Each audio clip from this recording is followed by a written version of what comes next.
Hola a todos, ¿cómo están? Bienvenidos un día más al canal. Mi nombre es Desiree y aquí como siempre les traigo un nuevo caso. Y en esta ocasión les traigo una historia que es muy triste. Y si alguno de ustedes cree en las manifestaciones o en este tipo de cosas, quizás les pueda resultar interesante una de las cosas que sucedieron. Así que sin nada más que agregar, vamos a empezar. Este es el caso de Javiera Jiménez. Nos ubicamos en el año 2022 en Atacama, Chile. Javiera Jiménez tenía 23 años y vivía sola en su propio departamento, ya que se había independizado económicamente cuando apenas tenía 18 años de edad. Compartía su hogar con sus dos perritos, uno de ellos de nombre Lucky. Javiera era descrita como una chica alegre, trabajadora e independiente. Además de ser influencer y publicar contenido en TikTok e Instagram a diario, trabajaba en un bar y estudiaba para ser técnica en odontología. Javiera hacía unos 5 meses que estaba en pareja con un joven llamado Andrés Sutar. Él tenía 26 años y vivía en Calama, a unas 2 horas de distancia de Javiera. Durante esa época, Javiera le había comentado a su mamá que quería mudarse a un lugar diferente. Su madre entonces le propuso mudarse a la casa familiar, ya que tanto ella como sus hermanos se irían a vivir a una vivienda diferente y más grande, dejando la casa familiar vacía. A Javiera le encantó esta idea y empezó a prepararse para la mudanza, aunque no todo estaba bien en su vida en aquel momento. Su perrito Lucky se había extraviado hacía unos días y Javiera estaba muy triste. Se la pasaba gran parte del día llorando por su mascota perdida. Había puesto publicaciones de búsqueda y recompensa en las redes sociales. Algunas personas le habían llamado diciéndole que habían visto a su perrito o que incluso ellos mismos se lo habían robado. Pero todos resultaron ser avisos falsos. Bajo este contexto, el día 26 de agosto, Javiera salió junto con su madre a comer al centro comercial. Durante el almuerzo, la joven le comentó a su mamá que quería concretar la mudanza al día siguiente y que ya tenía casi todas las cosas preparadas.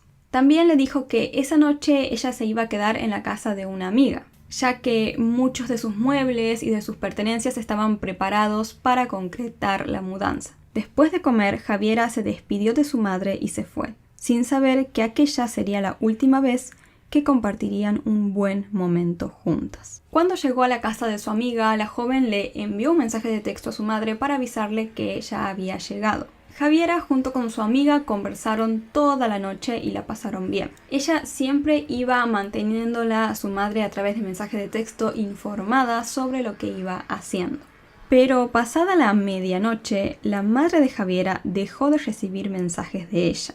Al llegar el siguiente día, la mañana en la que supuestamente se iba a concretar la mudanza, su madre empezó a llamar a Javiera, pero la joven seguía sin responder. Esto le pareció muy extraño a su madre.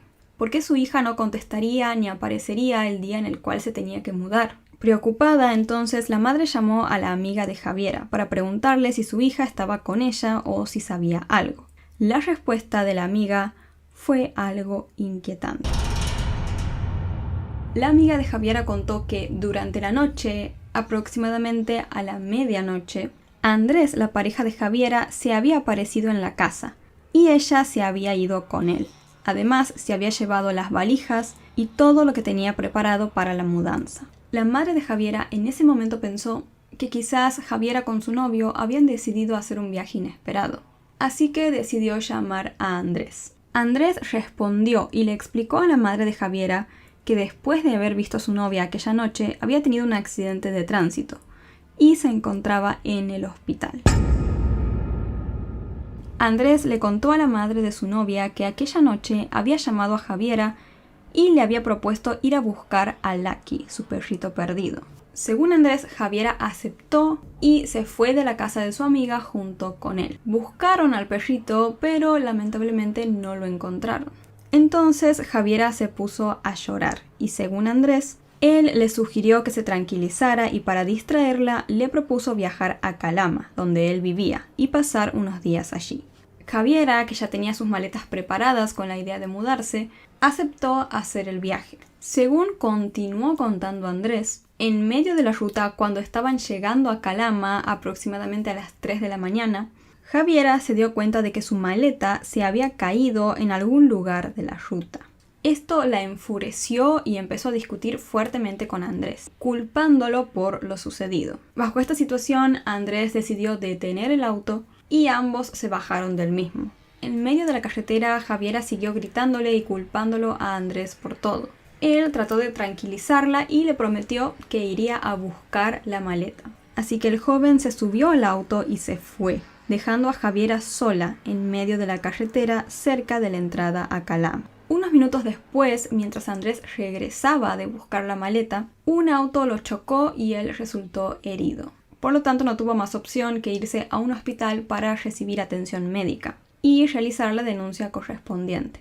Después de esto, Andrés regresó para buscar a Javiera, pero ya no la encontró en el lugar en donde la joven se había quedado.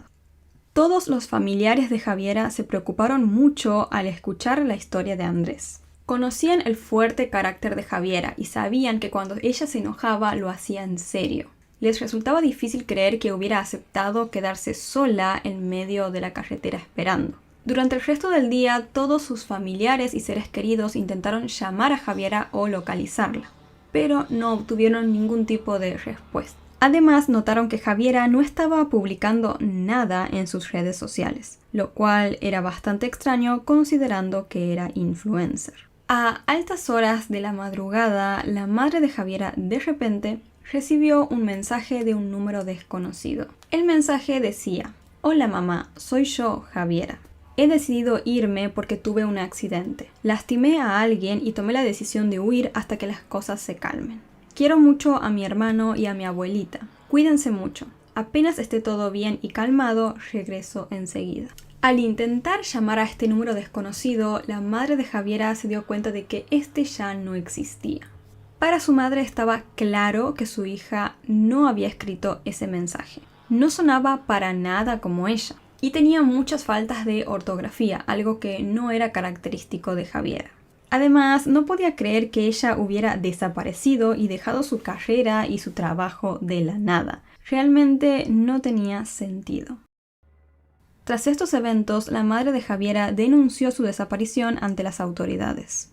Después, ella, junto a otros familiares y algunas amigas de Javiera, se dirigieron a Calama, donde residía Andrés. La madre apenas conocía a Andrés y no estaba muy familiarizada con la zona, pero con ayuda de indicaciones y preguntándole a la gente, logró encontrar la ubicación de la casa de Andrés. Cuando llegó, tocó la puerta y Andrés atendió. El joven contó lo mismo que había dicho por teléfono, pero esta vez mostró pruebas de que él efectivamente había sufrido un accidente de tránsito y que había estado en el hospital.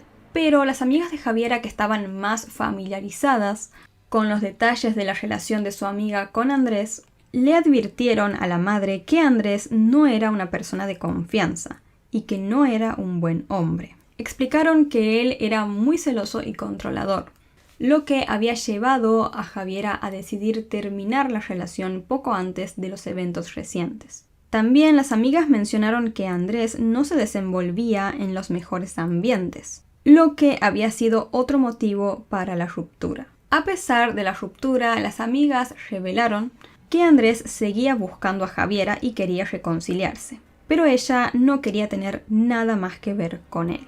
Es decir, en realidad, cuando ellos fueron supuestamente a buscar al perrito la noche en la cual Javiera desapareció y ocurrió todo lo que les conté, Andrés y ella ya no estaban más juntos. Y también, como les comenté, Javiera no tenía ningún tipo de ganas de regresar con él. Entonces, ¿qué sentido tendría que ella hubiera aceptado salir con él aquella noche a buscar a su perrito? El día 2 de septiembre, Andrés fue llamado para declarar. Él le mostró a las policías un certificado del hospital en donde supuestamente había sido atendido la noche en la cual Javiera desapareció. Pero los oficiales se sorprendieron al notar que ese hospital quedaba al otro lado de la carretera de donde Andrés debería haber ido a buscar la maleta. Andrés no pudo explicar por qué había ido a un hospital tan lejano. Y ante estas contradicciones, así que ante estos vacíos, se le solicitó al juez una orden de detención para él. Sin embargo, esta solicitud fue denegada. Por lo tanto, Andrés quedó en libertad. A pesar de eso, se le ordenó presentarse periódicamente en la fiscalía para declarar, ya que por más que estaba siendo liberado, él seguía siendo investigado. Además, le retuvieron el celular y el auto para su respectiva investigación. Después de estos eventos, Andrés simplemente desapareció. Nadie sabía en dónde estaba y, obviamente, jamás se presentó de nuevo en la fiscalía. Los familiares de Javiera, al no poder localizar a Andrés, decidieron ir hasta Calama para hablar con los familiares de él. Sin embargo, desde el primer momento los trataron muy mal. Los familiares de Andrés insultaban a los padres de Javiera y los amenazaban, a tal punto que tuvieron que irse de Calama. Además, los vecinos del lugar le advirtieron a la madre de Javiera de que la familia de Andrés era muy peligrosa. Los investigadores, mientras tanto, buscando en el celular de Andrés, descubrieron que tenía muchos videos de armas de fuego y filmaciones donde se lo veía a él y a otras personas robando cobre. Al parecer, Andrés tenía todo un negocio armado que se basaba en robar cobre y después venderlo. Pero además de estos, había otros videos mucho más oscuros, en donde, por ejemplo, salía Andrés atacando a otras personas. Además, salió a la luz que él le había quitado la vida a un compañero porque sospechaba que estaba enamorado de Javiera. Pero por más que estaba en la mira de la policía y todo el mundo lo buscaba, Andrés no aparecía. Y así, con el principal sospechoso prófugo, empezó a pasar el tiempo. Sin embargo, la madre de Javiera nunca dejó de buscar a su hija, aunque su abuelita, según cuentan, enfermó esperando noticias de Javiera y falleció sin saber en dónde estaba o qué le había pasado a su nieta. Tras el paso del tiempo, al no saber muy bien qué hacer, la madre de Javiera decidió contratar a un investigador privado. Este sujeto, después de hacer su trabajo, le comentó a la mujer que habían muchas pruebas que llevaban a pensar que Javiera ya no estaba con vida. Tiempo después se confirmó el hallazgo de sangre en el auto de Andrés. Esto respaldaba demasiado la teoría del investigador privado sobre que Javiera ya había fallecido. Además, se tenía la idea de que claramente Javiera habría perdido la vida a manos de Andrés, quien, según la teoría del investigador privado, habría llamado a Javiera aquella noche con la excusa de buscar a su perrito y luego la habría llevado a aquella carretera, que, hecho no menor, es bastante desolada. Allí tranquilamente pudo haberle disparado o haberle quitado la vida de alguna manera e incluso luego haber enterrado su cuerpo allí. Ante la evidencia y la teoría del investigador privado, la madre de Javiera empezó a ir todas las semanas a aquella área de la carretera, cerca de donde Andrés había estacionado el auto, para buscar ahora el cuerpo sin vida de su hija. Luego muchas personas se unieron para ayudar en la búsqueda de forma voluntaria, pero jamás encontraron nada. Así pasó un año completo. Cuando terminó el año 2023, la madre de Javiera se propuso a sí o sí en 2024 encontrar a su hija y a su presunto asesino. Si creen en estas cosas de las manifestaciones o de declarar y pedirle al universo o lo que fuera, como ustedes quieran llamarlo, es cosa obviamente de cada uno o de ustedes, pero básicamente la madre de Javiera dijo: yo este año sí o sí encuentro a mi hija y a su presunto asesino.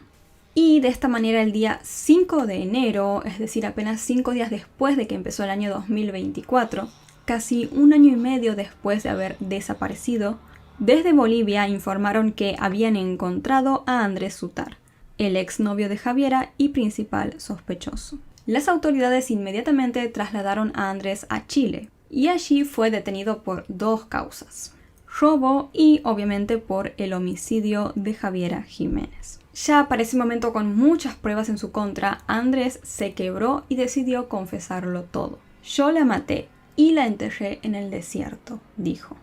Según cuentan, él emitió estas palabras sin ningún tipo de remordimiento ni sentimiento alguno. Tras esta confesión, las autoridades fueron inmediatamente al lugar indicado por Andrés sobre dónde había enterrado el cuerpo de Javiera, que era precisamente un área en aquella carretera desolada. Allí realizaron una búsqueda masiva y finalmente lograron encontrar un cuerpo. Días después se confirmó que se trataba de Javiera Jiménez. La madre de Javiera, al enterarse del hallazgo del cuerpo de su hija, quedó totalmente destrozada, a pesar de que ya sabía o había aceptado que su hija no estaba con vida. Pero claramente una cosa es intentar aceptar algo o creer que uno ya se hizo la idea, y otra es cuando te das cuenta de que esa realidad es verdaderamente así. Enfrentarse, digamos, con esa realidad. Y además porque creo yo la esperanza siempre es lo último que se pierde. La razón por la que Andrés le quitó la vida a Javiera tiene varias hipótesis, pero las que más se creen posibles son dos. Una de ellas es que Andrés, cuando estaba de novio con Javiera, le contó muchas cosas que él hacía sobre su trabajo y este tipo de cosas ilegales. Muchas cosas que claramente nunca deberían salir a la luz. Tras la ruptura, Andrés pudo haber tenido miedo de que Javiera revelara estos secretos. Y por otro lado, se cree que Andrés decidió hacerle esto a Javiera por tener un sentimiento de posesión hacia ella. Porque él quería regresar a toda costa con ella y Javiera no quería saber nada con esto. Y es el típico pensamiento de si no sos mía, no vas a ser de nadie más. Nos ubicamos en el Reino Unido en la década de los 80. Lucy Lamplugh era una agente inmobiliaria de 25 años que vivía y trabajaba en Londres, más específicamente en Putney. Susie era una mujer totalmente independiente. En su trabajo ella era bastante exitosa y él mismo le permitía vivir sola. Además tenía un grupo muy pequeño de amigos, pero no necesitaba más para ser feliz. El día 28 de julio de 1986 empezó como un día normal en la vida de Susie. Pero al llegar las 2:40 del mediodía sucedió algo completamente inesperado. A esa hora Susie salió de su oficina para mostrarle una casa a un cliente. Como ella tenía la intención de regresar más tarde, dejó en su oficina su billetera, que contenía unas 15 libras en efectivo, y todas sus tarjetas de crédito. Susie solo tomó sus llaves y su bolso antes de partir. Sin embargo, las horas empezaron a pasar y Susie no volvía a la oficina. Por lo tanto, sus colegas se empezaron a inquietar. De esta manera llegó la tarde y Susie aún no había regresado. Por lo tanto, el gerente de la empresa en donde trabajaba Susie contactó a la madre Diana para preguntarle si tenía algún tipo de noticia de su hija. ¿Tiene alguna idea de dónde podría estar su hija, señora Lamplugh?, le dijo el gerente a la mujer. Nos preguntamos si quizás podría haber ido a almorzar a su casa. No quiero preocuparla, señora Lamplugh, pero Susie se fue para mostrarle una casa a un cliente justo antes del almuerzo y no ha regresado, continuó el hombre. Solo queríamos comprobar en cualquier lugar que pudiéramos. Cuando escuchó todo esto, Diana, la madre de Susie, se preocupó bastante, ya que ella tampoco sabía nada de su hija. Cuando ya se hicieron las 6:45 de la tarde, el gerente de la empresa en donde trabajaba Susie decidió llamar directamente a la policía para reportar su desaparición. La policía inmediatamente empezó a investigar. Comenzaron viendo todos los pasos que había dado Susie ese día antes de desaparecer. Los agentes pronto descubrieron que en su agenda Susie había escrito 12:45, señor Keeper, 37 Charles Road. Esto podría significar que Susie aquel día debía reunirse a esa hora, es decir, serían unos 5 minutos después de que ella había salido de la oficina, porque recordemos que ella salió de la misma a las 12:40, con este sujeto a quien debía mostrarle una casa. Y también por este escrito en su agenda se pudo deducir que este hombre era apellido Keeper. Más tarde un testigo informó que había visto a Susie esperando afuera de una propiedad en venta alrededor de la 1 de la tarde. El testigo luego notó que un joven llegó al lugar y se unió a Susie. Todo indicaba que esta persona podría haber sido el señor Keeper. Según el testigo, este hombre iba bien vestido, con traje y zapatos elegantes, y estimó que podría tener entre 25 y 30 años. El testigo siguió contando que después de un corto tiempo, el supuesto señor Keeper y Susie se alejaron de la propiedad. El testigo no pudo confirmar si ellos habían ingresado a la misma en algún momento o no, aunque se presumía que sí, porque supuestamente el encuentro era para ver la propiedad. Y las visitas a las casas no suelen durar mucho tiempo, por lo que quizás por eso el testigo no llegó a notar que ellos ingresaron a la vivienda. Otro testigo mencionó que vio a Susie aquel día discutiendo con el mismo hombre y luego a ambos subirse al auto de ella. Más tarde, un conductor de camioneta informó que casi chocó con Susie, ya que ella iba conduciendo a gran velocidad. Este conductor también contó que ella iba en el auto acompañada de un hombre bien vestido, descripción que coincidía con la del señor Keeper. Todo esto sucedió cerca de otra propiedad que estaba a la venta, lo que podría sugerir que Susie había llevado al señor Keeper a ver justamente esta otra vivienda. Posteriormente, un comerciante informó que le había vendido una botella de champán a un hombre que iba muy bien vestido aquella mañana. El sujeto le había pedido al comerciante la mejor botella de champán. Pagó rápidamente y se marchó sin esperar recibir el cambio. Otros testigos dijeron haber visto a Susie y al mismo hombre en un parque cercano, compartiendo justamente una botella de champán y aparentemente disfrutando el momento, sin signos de angustia o de conflicto. Los oficiales de policía, luego de escuchar estas declaraciones, continuaron buscando e investigando, y así, alrededor de las 10 de la noche de ese mismo día, encontraron el auto de Susie en un lugar llamado Stevenage Road, afuera de una propiedad en venta. La puerta del auto del conductor estaba abierta, el freno de mano se encontraba desactivado y el bolso de Susie estaba en la guantera, pero faltaban las llaves del auto. Dentro del mismo no habían señales de lucha, ni tampoco ningún tipo de huella dactilar, ni nada por el estilo. Lo curioso era que el asiento del lado del conductor estaba reclinado en una posición bastante diferente a la que Susie utilizaba, lo que podría sugerir que alguien más había conducido ese auto aquel día. Este descubrimiento hizo que la búsqueda de Susie empezara a ser mucho más seria. Los agentes de policía no tenían ni idea en ese momento que se estaban embarcando en lo que se convertiría en una de las búsquedas más grandes en toda la historia del Reino Unido. La policía acudió inmediatamente a los medios de comunicación y al día siguiente los titulares de todos los periódicos importantes publicaron la búsqueda de Susie. Gracias a esto se presentaron a declarar varios testigos más, pero no aportaron nada significativo. Aunque Susie había escrito en su agenda el nombre del señor Keeper, no se sabía quién era este sujeto. Tampoco aparecía este apellido en la lista de clientes de la empresa en donde trabajaba Susie. Ni ella ni la empresa nunca antes habían tenido un cliente de ese nombre, y por lo tanto tampoco pudieron acceder a ningún tipo de teléfono ni de contacto para poder comunicarse con él. Con estos datos muchas personas empezaron a pensar que quizás el señor Keeper era un nombre totalmente aleatorio, es decir, no de una persona que realmente existía. Por otro lado, otras personas creían que quizás Keeper era una especie de juego de palabras, y en realidad era una especie de abreviatura para la palabra secuestrador, que en inglés secuestrador se dice kidnapper. Por lo tanto, podría ser una especie de abreviatura porque estaría la K de la primera letra y después las últimas letras formando de esta manera la palabra keeper. Aunque esto verdaderamente no parece tener mucho sentido, porque una persona escribiría en su agenda que tenía que reunirse con un secuestrador.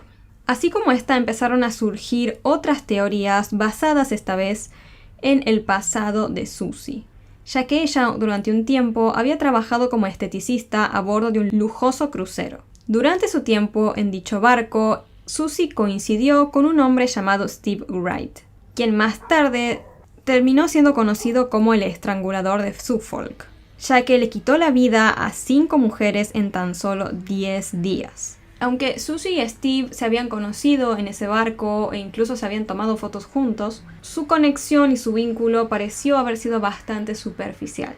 Ambos sí mantuvieron algún contacto después de abandonar el crucero, pero la policía no encontró ningún tipo de evidencia sólida que vinculara a Steve con la desaparición de Susie. Después de un tiempo, la policía finalmente terminó descartando totalmente a Steve como un posible sospechoso. Luego de esto se empezó a barajar la posibilidad de que la desaparición de Susie podría haber sido obra de un agresor al azar. Se especuló que quizás Susie aquel día sí estaba esperando al señor Keeper, pero terminó siendo abordada y secuestrada por alguien más. Por más de que se seguían elaborando teorías y que la policía había armado una operación masiva para buscar a Susie, no se encontró absolutamente nada. Debido a esto se decidió cerrar totalmente el caso y por lo tanto frenar las búsquedas de Susie. Recién en el año 1998, la policía decidió retomar la búsqueda y reabrir la investigación sobre el caso de Susie. Al año siguiente de este se presentó un nuevo testigo, quien dijo que el día de los hechos estaba corriendo por la zona y vio algo que le llamó la atención. distinguió a un hombre y a una mujer peleando dentro de un BMW negro. Inusualmente, el corredor dijo que ese auto parecía tener el volante a la izquierda, lo cual obviamente era extraño porque en el Reino Unido se utilizan los volantes a la derecha. Este podría parecer un dato nuevo e importante, pero quedaba totalmente pequeño e insignificante al lado de lo que la policía estaba a punto de descubrir. Cuando se reabrió esta investigación, los nuevos agentes notaron que durante la primera etapa de la investigación de la desaparición de Susie, se habían dejado de lado un montón de datos importantes que podrían haberle dado un curso totalmente distinto a la investigación. En el expediente del caso, los nuevos agentes descubrieron que durante los meses previos a su desaparición, Susie había conocido a alguien con quien había empezado a salir. Ambos se habían conocido en un bar. El joven era un poco peculiar, pero a Susie le resultaba muy atractivo. Sin embargo, las cosas entre ellos se tornaron extrañas rápidamente. Susie empezó a sospechar de que este hombre estaba casado, posiblemente, porque siempre solía recibir llamadas de alguien que venían de otro lado y se marchaba temprano de las citas. En una ocasión, este joven llevó a Susie a una carrera de autos. Ahí él empezó a actuar de una manera muy extraña y violenta, por lo que Susie se asustó demasiado. A tal punto que luego de esta experiencia ella decidió que quería terminar por completo esa relación. Así Susie entonces hizo el plan de invitarlo a este joven a almorzar y decirle ahí que ya no quería seguir viéndolo más. Nadie, ni siquiera los padres de Susie, supieron qué sucedió en aquel encuentro, porque justo después del mismo fue que Susie desapareció. El 8 de octubre de 1987, aproximadamente un año y unos meses después de la desaparición de Susie, una mujer llamada Shirley Banks estaba de compras en el centro comercial Bristol Broad Meat.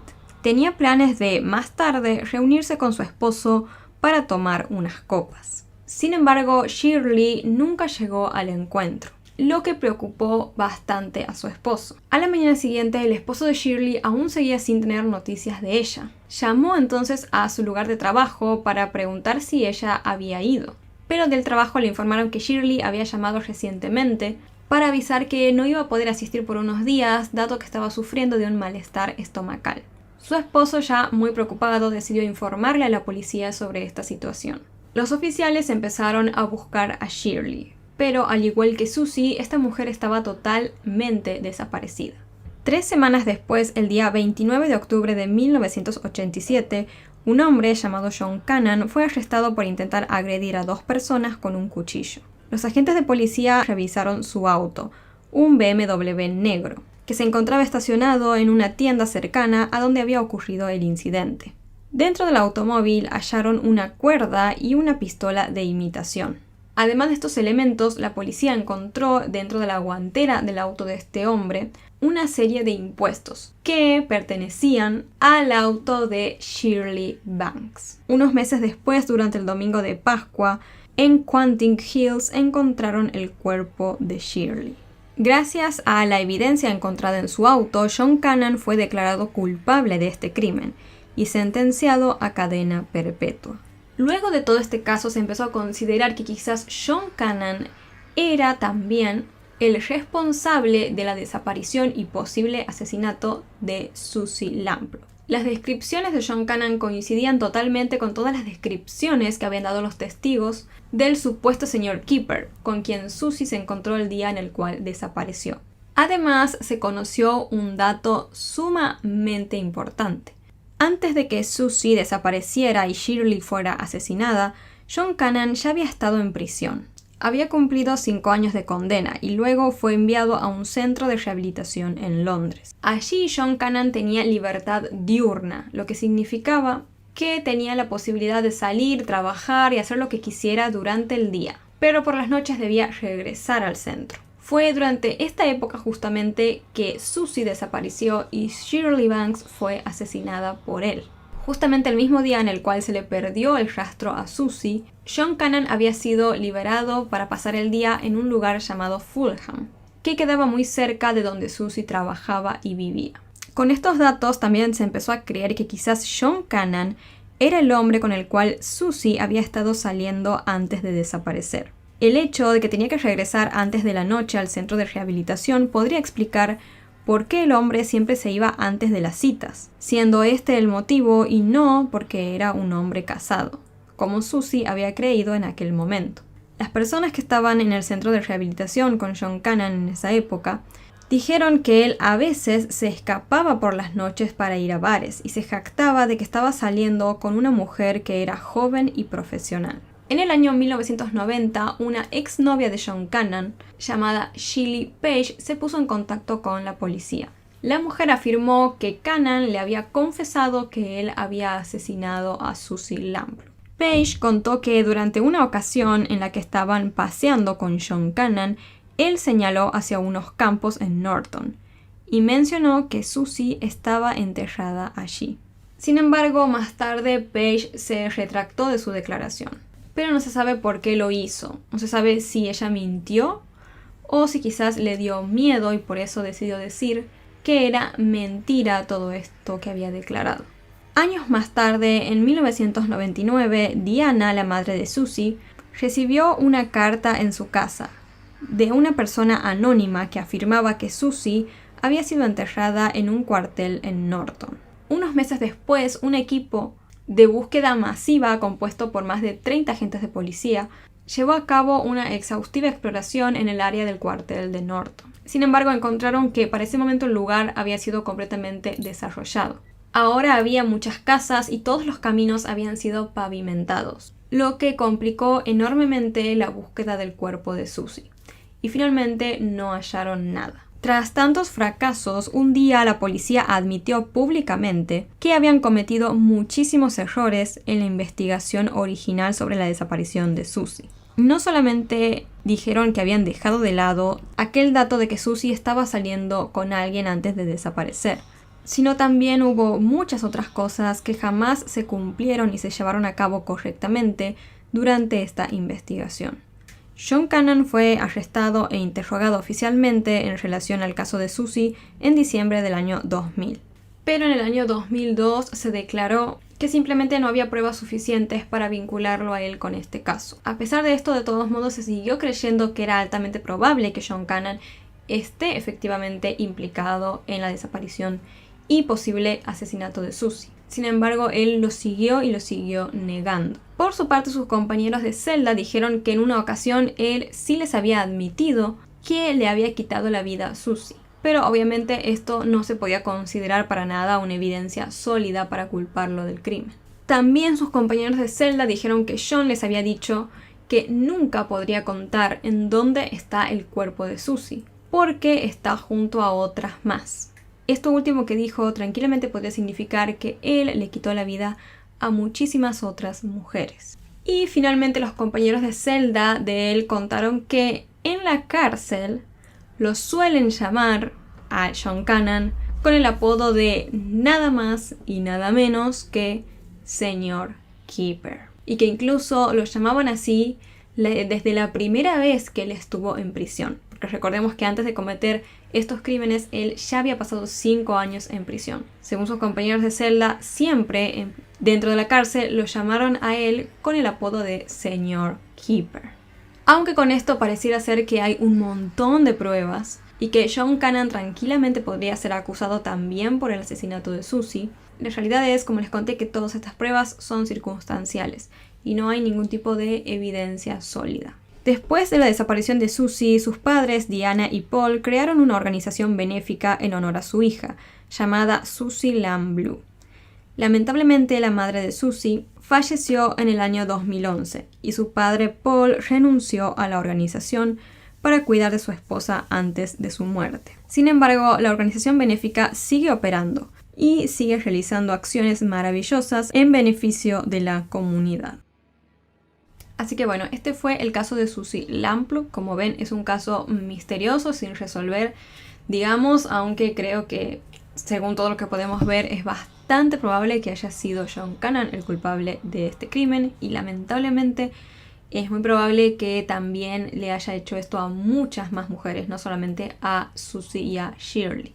Si bien él está condenado a prisión perpetua por el caso de Shirley, digamos que queda cierta satisfacción de pensar que él va a pasar toda su vida en prisión posiblemente. Siento que de todos modos obviamente se tendría que saber si él le hizo algo a Susie o no, para que su familia pueda descubrir realmente qué le pasó, en dónde está ella, despedirla como corresponde y demás.